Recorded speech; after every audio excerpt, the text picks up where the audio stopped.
नमस्कार दोस्तों। आज हम बात करने वाले हैं एक ऐसे इन्वेस्टमेंट ऑप्शन की जिसे बहुत लोग सोने से जोड़ते हैं, लेकिन बहुत कम लोग उसके बारे में पूरी जानकारी रखते हैं।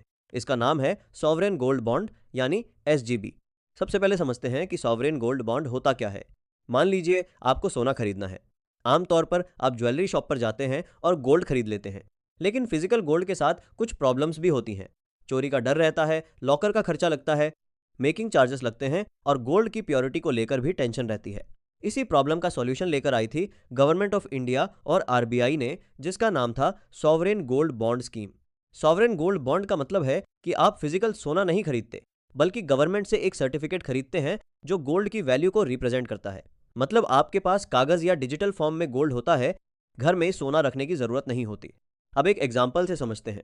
मान लीजिए आज गोल्ड की प्राइस 10,000 रुपये पर ग्राम है और आप 10 ग्राम का सॉवरेन गोल्ड बॉन्ड खरीद लेते हैं, तो आपका इन्वेस्टमेंट 1 लाख रुपए हो गया।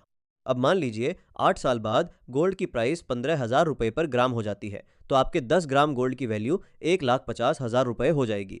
यहाँ तक तो फिजिकल गोल्ड में भी होता है, लेकिन सॉवरेन गोल्ड बॉन्ड में एक एक्स्ट्रा बेनिफिट मिलता है। गवर्नमेंट आपको हर साल 2.5% का फिक्स्ड इंटरेस्ट भी देती है।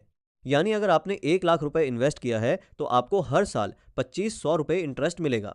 यह इंटरेस्ट आपके बैंक अकाउंट में डायरेक्टली आता है। अब सोचिए, फिजिकल गोल्ड आपको कोई इंटरेस्ट नहीं देता, लेकिन एसजीबी में गोल्ड की प्राइस बढ़ने का फायदा भी मिलता है और साथ में इंटरेस्ट भी मिलता है। अब सवाल आता है कि कितने समय के लिए इन्वेस्ट करना पड़ता है। सॉवरेन गोल्ड बॉन्ड का टेन्योर 8 साल का होता है। हालांकि 5 साल के बाद आप कुछ स्पेसिफिक डेट्स पर एग्जिट भी कर सकते हैं।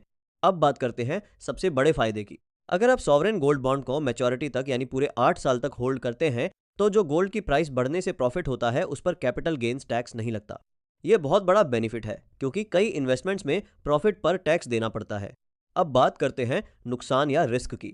सबसे पहला रिस्क ये है कि गोल्ड की प्राइस हमेशा ऊपर नहीं जाती। अगर गोल्ड की प्राइस गिरती है तो आपकी इन्वेस्टमेंट की वैल्यू भी कम हो सकती है। दूसरा रिस्क यह है कि यह लॉन्ग टर्म इन्वेस्टमेंट है।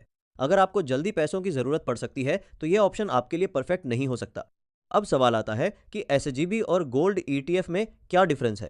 गोल्ड ईटीएफ स्टॉक मार्केट के थ्रू खरीदा जाता है और उसमें इंटरेस्ट नहीं मिलता, लेकिन सॉवरेन गोल्ड बॉन्ड में 2.5% एनुअल इंटरेस्ट मिलता है और मैच्योरिटी पर कैपिटल गेन्स टैक्स एग्जेम्पशन का बेनिफिट भी मिल सकता है। अब सवाल आता है कि किसके लिए एसजीबी बेस्ड है। अगर आप ज्वेलरी पहनने के लिए गोल्ड नहीं खरीद रहे और सिर्फ इन्वेस्टमेंट के लिए गोल्ड लेना चाहते हैं, तो sovereign gold bond physical gold से काफ़ी बेहतर ऑप्शन माना जाता है। लेकिन अगर आपको शादी या पर्सनल यूज़ के लिए गोल्ड चाहिए तो फिर फिजिकल गोल्ड ही खरीदना पड़ेगा। आखिरी में एक लाइन याद रखिए, इन्वेस्टमेंट के लिए गोल्ड चाहिए तो सॉवरेन गोल्ड बॉन्ड, और पहनने के लिए गोल्ड चाहिए तो फिजिकल गोल्ड। अगर वीडियो पसंद आई हो तो लाइक, शेयर और सब्सक्राइब ज़रूर करिए। मिलते हैं अगले वीडियो में एक और फाइनेंस टॉपिक के साथ। धन्यवाद।